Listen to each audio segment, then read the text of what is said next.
Hello friends, स्वागत है आपका प्रारॉक्स बीएसईबी के इस ऑनलाइन चैनल पे। फिर से आपका स्वागत है क्योंकि इससे पहले हमने ऑब्जेक्टिव लेकर आपके सामने उपस्थित हुआ था साइंस का। किसका? साइंस का ऑब्जेक्टिव यानी विज्ञान का जो परीक्षा आपका हुआ है, यानी टेस्ट एग्जाम, सेंटअप एग्जाम कहिए, टेस्ट एग्जाम कहिए, प्री बोर्ड एग्जाम कहिए, वो जो आपका एग्जाम हुआ है उसका विज्ञान का ऑब्जेक्टिव यानी वस्तुनिष्ठ प्रश्न लेकर हम आपके सामने हाजिर हुए थे। अब उसी का सब्जेक्टिव यानी विषयनिष्ठ प्रश्न का उत्तर लेकर आपके सामने हाजिर हुए हैं। उस समय हम आपको क्वेश्चन लेकर हाजिर हुए थे और क्वेश्चन में ही टिक लगाते हुए चले थे और बताते हुए चले थे ऑप्शन ए बी सी। अभी हमने इसको पेज पे बना लिया है और इस पेज को ही पीडीएफ बनाकर आपके सामने हम अपने स्मार्ट बोर्ड में इंसर्ट करके दिखा रहा हूँ। सेंटअप एग्जाम 2020 का ये सेंटअप एग्जाम का है। तो आई होप कि आपने यह एग्जाम दिया होगा और बहुत ही अच्छा सा देखा होगा। तो जांचने का यह सबसे अच्छा ऑफर है कि आप यहां से वीडियो देखें हमारे यूट्यूब चैनल से और देखकर अपने आप को सेटिस्फाइड करें, जज करें कि आप जो एग्जाम दिया वो अच्छा एग्जाम गया है कि नहीं, आपका कहाँ कमी रह गया, क्या कमी रह गया, उस कमी को कहाँ से पूरा करेंगे। ये सारे बातों का ध्यान रखिए और आप इसको आंसर को, सॉल्यूशन को देखिए। यहाँ पे तो हम आपको बताने जा रहे हैं कि सेक्शन बी में यानी ऑब्जेक्टिव के बाद सेक्शन बी आता है, सेक्शन ए में ऑब्जेक्टिव होता है। भौतिक शास्त्र पहले पूछा है यानी फिजिक्स आपका कहें तो पहले पूछा है, वह है आपका ये लघु उत्तरीय प्रश्न। आपको यह बता दें कि बार बार आप एक ही चेहरा देख रहे हैं कि ऑब्जेक्टिव में भी हम ही आए थे, सब्जेक्टिव में भी अभी आए हैं। तो इसका कारण है बच्चों क्योंकि मेरे सारे फैकल्टी जो इसके विशेषज्ञ हैं वो लगे हुए हैं। हम अभी फ्री थे तो हम आपको सोचे कि वीडियो सॉल्यूशन आपका जल्द से जल्द आपके सामने प्रोवाइड हो, तो हम अपने तरफ से लेकर आए हैं। उन लोगों के द्वारा ही बेहतरीन ढंग से अच्छे से बनाकर आपके सामने उपस्थित हुआ हूं और बेहतर ढंग से समझाने का प्रयास करेंगे, बट जल्दी में, क्योंकि टाइम का अभाव है, टाइम कम है हमारे पास। तो आइए देखते हैं लघु उत्तरीय प्रश्न। पहला क्वेश्चन कह रहा है वास्तविक प्रतिबिंब और आभासी प्रतिबिंब में अंतर लिखें। बहुत ही वीवीआई क्वेश्चन है, बहुत ही बार बार पूछता है। अब देखिए, वास्तविक प्रतिबिंब और आभासी प्रतिबिंब में निम्नलिखित अंतर है। पहला क्या है? वास्तविक प्रतिबिंब ऐसे बांट देंगे पेज को और दो भागों में बांट के, इधर वास्तविक प्रतिबिंब, इधर काल्पनिक प्रतिबिंब। अब लिखेंगे कि इसमें हमेशा क्या, वास्तविक मतलब उल्टा, वास्तविक मतलब उल्टा, हमेशा उल्टा ही प्रतिबिंब बनेगा। और इसमें काल्पनिक क्या, काल्पनिक मतलब सीधा, काल्पनिक मतलब सीधा, हमेशा सीधा ही प्रतिबिंब बनेगा। तो एक आपको अंतर दिख गया। दूसरा अंतर है कि वास्तविक जो भी होगा उसको पर्दे पे प्राप्त किया जा सकता है, काल्पनिक जो भी होगा उसे पर्दे पे प्राप्त नहीं किया जा सकता। यानी जो हम इमेजिन करते हैं उसे पर्दे पे प्राप्त नहीं कर सकते हैं, जो रियल में है, वास्तव में है, उसको हम पर्दे पे प्राप्त कर सकते हैं। फिर उसके बाद यह प्रतिबिंब सिर्फ और सिर्फ अवतल दर्पण में होता है, यानी अवतल दर्पण में ही वास्तविक प्रतिबिंब बनता है, बट काल्पनिक अवतल में भी बन सकता है, उत्तल में भी बन सकता है। यह आप आराम से देख पा रहे होंगे सजा के कितने अच्छे से लिखा गया है। यह पीडीएफ आपको मिल भी जाएगा, यूट्यूब पे मिले ना मिले ऐप पे जरूर आपको मिल जाएगा और यूट्यूब पे मैं भी आपको डिस्क्रिप्शन में नीचे लिंक दिया हो इसका। और ऐप पे हमारे सारे विशेषज्ञ का गेसिंग पेपर भी मिलेंगे जहां से ये सब क्वेश्चन वो गेस किए थे और टकराया है, और यही सब क्वेश्चन आपके एग्जाम में आएगा भी, फाइनल एग्जाम में। तो देखिए, समझिए, यह आपने अंतर समझ गया होगा, वास्तविक और काल्पनिक प्रतिबिंब में अंतर, वीवीआई क्वेश्चन। नेक्स्ट आगे बढ़ते हैं समय नहीं गंवाते हुए। नेक्स्ट क्वेश्चन है आपका लेंस की क्षमता से आप क्या समझते हैं। बहुत ही बेहतर क्वेश्चन है तथा इसका एसआई मात्रक क्या है, यानी मात्रक क्या है। तो लेंस की क्षमता से हम क्या समझते हैं? तो लेंस की क्षमता से हम यही समझते हैं कि किसी लेंस की फोकस दूरी व्युत्क्रम को ही, किसी लेंस की फोकस दूरी के व्युत्क्रम, यानी व्युत्क्रम मतलब उल्टा, को ही लेंस की क्या कहा जाता है, क्षमता कहा जाता है। यानी क्षमता से हम यही समझते हैं कि फोकस दूरी का व्युत्क्रम होगा। यानी हम कह सकते हैं कि इसका ऐसा ही मात्रक क्या होता है, डायोप्टर होता है। यानी हम 1/f 1/f होता है। फोकस दूरी व्युत्क्रम होने का मतलब 1/f होता है। इसे d से सूचित किया जाता है, यानी d बराबर 1/f हम लिख सकते हैं। ऑब्जेक्टिव में भी ये क्वेश्चन आया हुआ था, तो समझ गए होंगे अच्छे से। इसे सूचित किससे किया जाता है? d से। डायोप्टर इसका SI मात्रक है यानी मात्रक है, और फोकस दूरी के व्युत्क्रम को क्या कहते हैं? लेंस की क्षमता कहते हैं। स्पष्ट क्लियर शब्दों में आपको समझ में आया होगा। नेक्स्ट बढ़ते हैं आपका क्वेश्चन थर्ड में। थर्ड क्वेश्चन आपका पूछता है लघु त्रिय में ही, स्पष्ट दृष्टि की न्यूनतम दूरी क्या है? क्वेश्चन देखिए बहुत ही ट्विस्ट किया गया है। स्पष्ट दूरी की न्यूनतम दूरी क्या है? बहुत सारे बच्चे जाएंगे और स्पष्ट दूरी की न्यूनतम दूरी क्या मार के आएंगे? 25 सेंटीमीटर। बट यह आंसर सही नहीं होगा, क्योंकि लघु त्रिय है, 2 नंबर का है। 25 सेंटीमीटर 1 नंबर मिल जाए तो बहुत है, 1 नंबर मिल सकता है। बट यहाँ पे पूछ रहा है क्या है, ये नहीं पूछ रहा है कि कितना होता है। कितना होता है तब मेरा जवाब होता क्या? 25 सेंटीमीटर। यहाँ पूछ रहा है क्या है, तो हम परिभाषित करेंगे क्या है। तो यहाँ पर देखिए, स्पष्ट दूरी की दृष्टि की न्यूनतम दूरी वह दूरी है जिसमें किसी वस्तु को स्पष्ट रूप से देखा जा सकता है। मतलब स्पष्ट रूप से जब मिनिमम से मिनिमम वह दूरी, वह दृष्टि जिस पर हम स्पष्ट रूप से देख सके किसी वस्तु को, उसको हम लोग कहते हैं न्यूनतम दूरी। और यह दूरी कितना होता है स्वस्थ मनुष्य में? स्वस्थ नेत्र के लिए यह दूरी कितना होता है? 25 सेंटीमीटर। ये आपका एग्जैक्ट आंसर हुआ, क्लियर टाइप का आंसर हुआ।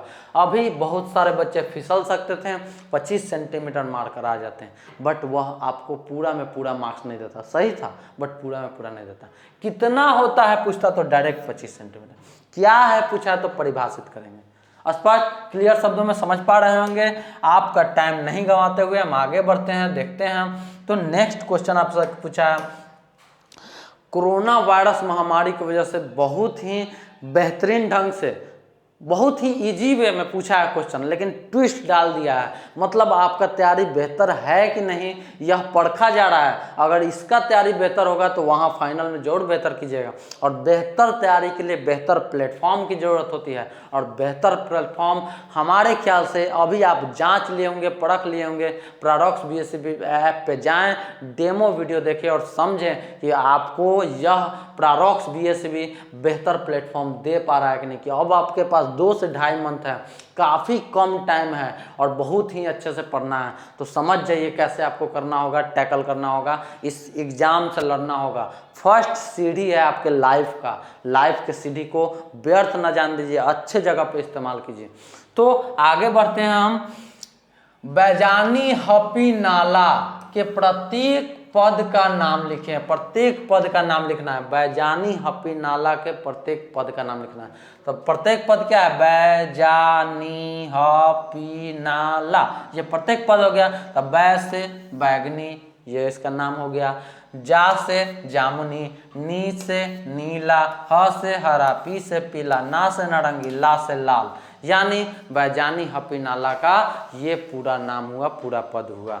बैगनी, जामुनी, नीला, हरा, पीला, नारंगी, लाल। समझ गए होंगे। आगे बढ़ते हैं। आई होप आपको बहुत ही बेहतर ढंग से समझ में आया होगा।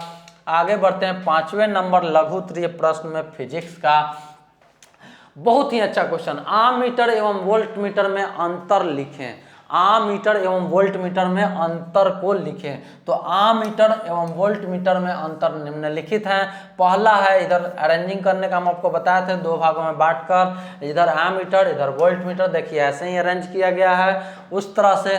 यह परिपथ में प्रवाह धारा को मापता है, यानी परिपथ में जो धारा प्रवाह होता है उसको मापता है कौन? आममीटर। और परिपथ में विभवांतर जो प्रवाह होता है, विभवांतर जो होता है उसको मापता है कौन? Volt meter. आगे बढ़ते हैं। यह परिपथ में श्रेणी क्रम में जुड़ा होता है। आममीटर हमेशा श्रेणी क्रम में ही जुड़ा होता है, हमेशा। और परिपथ में समांतर क्रम में क्या जुड़ा होता है? विभवांतर। विभवांतर हमेशा परिपथ में समांतर क्रम में ही जुड़ा होता है, याद रखिएगा।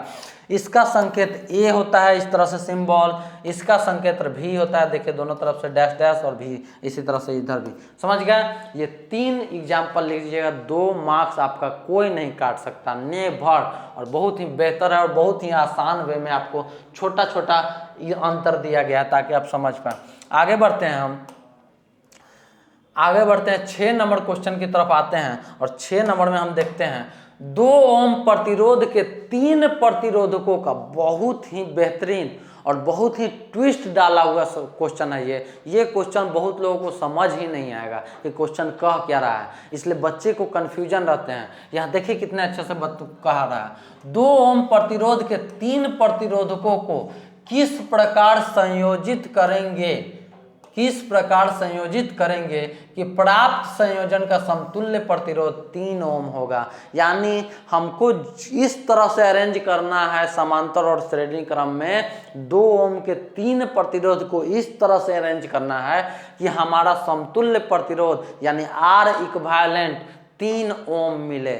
यानी इसको कैसे कीजिएगा अरेंजिंग, तो देखिए समांतर क्रम में 1/R1 + 1/R2 होता था, 2 ओम का 1/2 + 1/2 जोड़ेंगे तो 1 ओम आ जाएगा, और उसको एक श्रेणी क्रम में जोड़ देंगे 2 ओम के साथ तो 1 + 2 3 ओम, यानी 3 ओम यहाँ समतुल्य प्रतिरोध चाहिए। तो देखिए यहाँ पे अरेंज करके वैसे ही दिया गया है, ए यहाँ से 2 समांतर क्रम में, एक श्रेणी क्रम में, ये दोनों का जब निकालेंगे हमारा तो 1 ओम आएगा, और 1 ओम के साथ 2 ओम जोड़ेंगे तो 3 ओम, R इक्विवेलेंट 3 ओम। इस तरह से संयोजित करेंगे। ये बहुत ही ट्विस्ट क्वेश्चन है, काफ़ी लोगों से नहीं बनता है, लेकिन बहुत ही आसान है, समझ जाइएगा तो बहुत ही आसान है। आगे बढ़ते हैं, 7 नंबर क्वेश्चन आपका कहता है कि विद्युत मोटर का सिद्धांत क्या है। ये यहीं तक नहीं, ये सब क्वेश्चन इतना अच्छा क्वेश्चन है जो आपका इंजीनियरिंग तक 12th तक, इंजीनियरिंग तक, उसके आगे तक बहुत काम देते हैं। तो सिद्धांत को समझिए अच्छे से। विद्युत मोटर के सिद्धांत के अनुसार क्या होता है, यदि किसी कुंडली को चुंबकीय क्षेत्र में रखकर उसमें विद्युत धारा प्रवाह की जाए तो कुंडली पर एक बल कार्य करता है। क्या बोल रहा है कि कुंडली जो है, चुंबकीय क्षेत्र में कुंडली को रखा जाए और तब उस पर विद्युत धारा प्रवाहित किया जाए, तब कुंडली पर एक बल कार्य करता है, एक फोर्स करता है जो कुंडली को उसके अक्ष पर घुमाता है। वही बल जो लगता है, बलाघूर्ण जो लगता है, उसी से कुंडली क्या होता है, नचता है। इसी से क्या होता है, विद्युत मोटर यूज होता है, प्रयोग होता है। तो विद्युत मोटर का सिद्धांत यही कहता है कि जब कुंडली कोई होगा उसको चुंबकीय क्षेत्र यानी मैग्नेटिक फील्ड में रखेंगे और विद्युत धारा प्रवाह करेंगे उसमें, तो उस पर एक बल कार्य करेगा। उस बल के कारण वह कुंडली क्या होगा, घूमेगा। समझ में आया? काफ़ी समय नहीं लेंगे, ज़्यादा विस्तार नहीं करेंगे। ज़्यादा विस्तार से जानने और समझने के लिए प्रारोक्स BSCB के ऐप पर जाएं और उस चीज़ को समझें। हमारे विशेषज्ञ फैकल्टी द्वारा सारे लोग स्पष्ट रूप से बहुत अच्छे से समझाए हुए। आपका टाइम नहीं गंवाएंगे, कम समय में अच्छा वीडियो बनाकर आपके सामने प्रेजेंट कर रहे हैं, आपको सारा सॉल्यूशन दे रहे हैं ताकि आप बेहतर से बेहतर अपने आप को जज कर पाएँ, देख पाएँ कि आप सही कितना है, कितना % आपका तैयारी है, कितना % और करने का ज़रूरत है और कहाँ से करेंगे। क्या कोई ऊर्जा, यहाँ पे नेक्स्ट क्वेश्चन है, क्या कोई ऊर्जा स्रोत प्रदूषण मुक्त हो सकता है? क्वेश्चन पूछ रहा है कि क्या कोई ऊर्जा स्रोत प्रदूषण मुक्त हो सकता है। अगर आपका जवाब क्यों है तो क्यों है बताइए, अगर आपका जवाब क्यों नहीं तो क्यों नहीं ये बताइए। तो हमारा जवाब है नहीं, कोई भी ऊर्जा स्रोत पूर्ण रूप से प्रदूषण मुक्त नहीं हो सकता है, कोई भी ऊर्जा स्रोत। तो इसलिए हमारा नहीं आंसर होगा। अब क्यों नहीं है इसका रीजन सुनिए। कोई भी ऊर्जा पूर्ण रूप से प्रदूषण मुक्त नहीं हो सकता है, चाहे ऊर्जा स्रोत स्वच्छ हो पर फिर भी वह पर्यावरण को किसी न किसी प्रकार से हानि पहुंचाता ही है। यानी वह कितना भी शुद्धता से भरपूर हो, लेकिन पर्यावरण में आते ही वह ऊर्जा स्रोत किसी न किसी प्रकार से हानि पहुंचाता ही है, यानी प्रदूषण मुक्त नहीं हो सकता। यह आपने समझा। अब हमने लघु उत्तरीय ऑब्जेक्टिव या लघु उत्तरीय प्रश्न को समाप्त किया हूँ। सब्जेक्टिव प्रश्न की ओर बढ़ते हैं और देखते हैं हम लोग सब्जेक्टिव प्रश्न में क्या क्वेश्चन पूछा गया। देखिए बहुत ही क्वेश्चन ट्विस्टेड और टैकल क्वेश्चन है। यह क्वेश्चन से हर लोग नहीं लड़ सकता है। बहुत ही अच्छा क्वेश्चन, बार बार रिपीटेड करता है और आगे भी काम देने वाला यह है। उत्तल लेंस के लिए सूत्र 1/v - 1/u = 1/f को स्थापित करें यानी सत्यापित करें। 1/v - 1/u = 1/f लेंस में ही होता है और दर्पण में आएंगे तो प्लस हो जाता है, याद है ना। तो देखिए इसको सत्यापित करना है यानी स्थापित करना है। तो हमने क्या किया कि उत्तल लेंस को लिया, उस पर क्या किया कि 2f यानी वक्ता केंद्र, f यानी फोकस दूरी, f डैश यानी इसका जो लेंस के उस पार है उसका फोकस दूरी, और लेंस के उस पार का वक्ता त्रिज्या 2f डैश। अब क्या किए कि अनंत और वक्ता केंद्र के बीच कोई वस्तु को रखे हैं, b और a एक वस्तु है, इसको रखे हैं, और यह पहले जाकर फोकस से टकराएगा और दूसरा इसका ध्रुव पोल से टकराएगा, और दोनों जाके कहीं जहाँ पे मिलेगा वही कटान बिंदु। तो ये जाके बी डैश ए डैश पे मिल रहा है, यानी वर्ल्ड उल्टा बन रहा है, देख रहे हैं यहाँ पे। तो ये हो गया हमारा, जहाँ कट रहा है वो भी कहलाता है, जहाँ पे ये है ये यू कहलाता है। तो भी हमारा पॉजिटिव में निगेटिव में होगा और यू हमारा पॉजिटिव में होगा। अब हम आगे बढ़ते हैं, आगे आकर देखते हैं इसका प्रूफ कैसे कैसे प्रूफ होगा। तो यहाँ पे और भी बेहतर ढंग से हमारे ऐप पे जाके देख सकते हैं। इतना टाइम नहीं कि हम आपको और बेहतर ढंग से समझाएं, लेकिन तब भी हम प्रयास पूरे बेहतर ढंग से समझाने कर रहे हैं, बट टाइम के अभाव में कम ही बता पा रहे हैं, लिमिट टाइम। त्रिभुज ABO और त्रिभुज A dash B dash O समरूप है, सही में समरूप है। एक बार दिखाते हैं, उसके बाद आगे बढ़ते जाएंगे। ABO है, समरूपता है, क्योंकि ये परपेंडिकुलर है यहाँ पे, तो समरूपता है यहाँ पे साइड बाई साइड से। इसके बाद त्रिभुज A डैश BO, यह भी समरूपता है। तो दोनों समरूपता है, समरूप है, सेम है, क्योंकि इसका जो आकार होगा जिस तरह से उसका भी वही होगा, 90 डिग्री एंगल यह भी बना रहा है। तो ABO और A dash B dash O समरूप है, इसलिए A dash B dash by A dash B dash by AB बराबर होगा OB डैश बाई OB। क्योंकि हम जानते हैं कि जब कोई त्रिभुज समरूप होते हैं, दोनों त्रिभुज समरूप होते हैं, तो उनका भुजा का अनुपात बराबर होता है।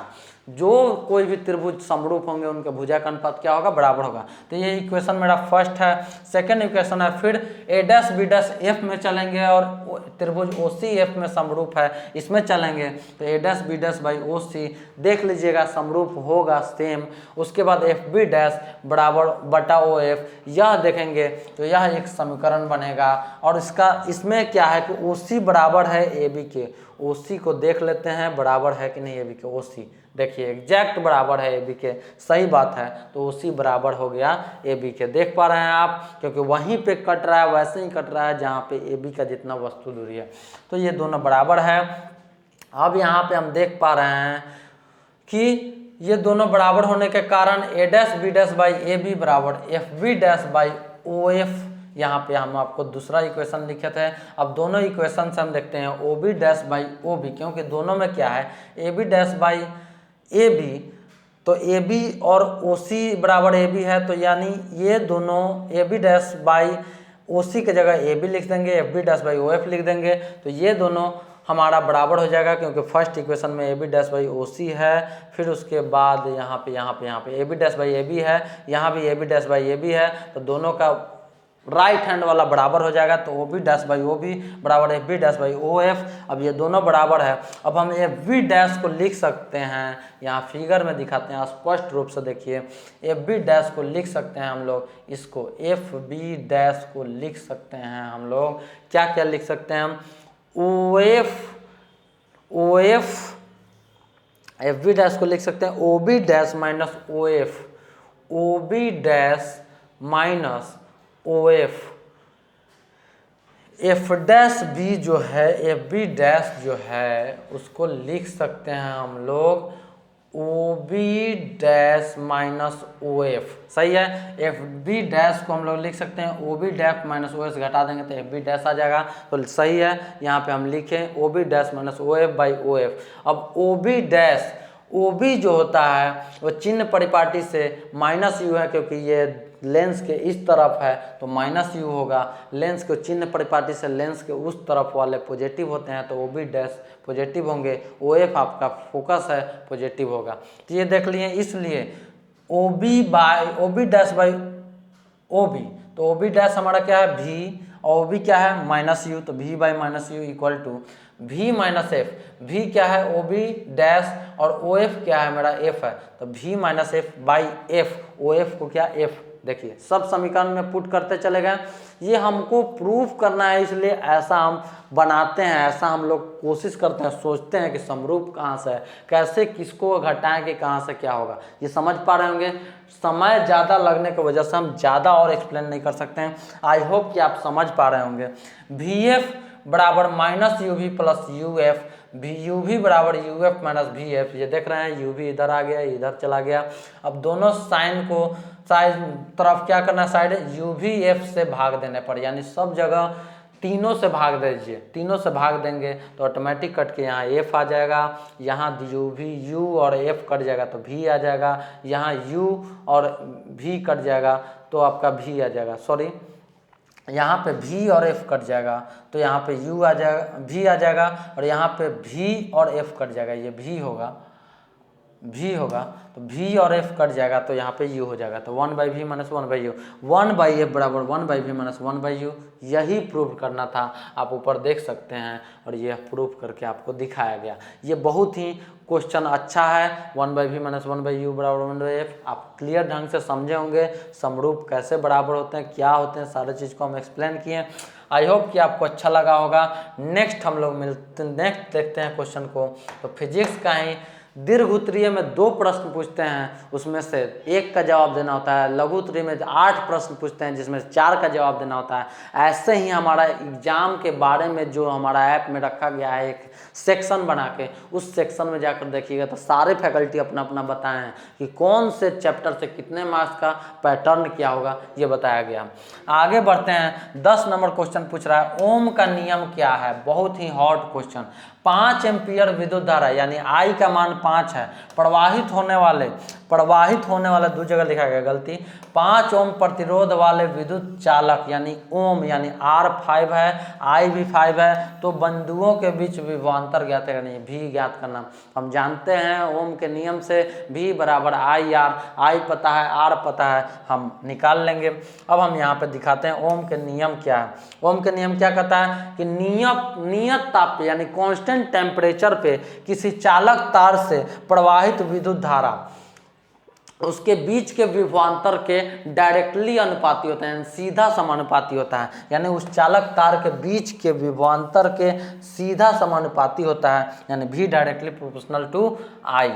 यहाँ पे देख पा रहे हैं V directly proportional to I, यानी नियत ताप पे कोई चालक पदार्थ होगा, चालक तार होगा, उससे जो प्रवाहित धारा होगा वह तार के बीच जो विभवांतर हो उसका सीधा समानुपाती होगा। तो V बराबर IR, डायरेक्टली प्रोपोर्शनल हटने पे R कांस्टेंट आता है। ये सारे बातों को स्पष्ट रूप से जानने के लिए ऐप पे विजिट करें, बार बार बोल रहे हैं।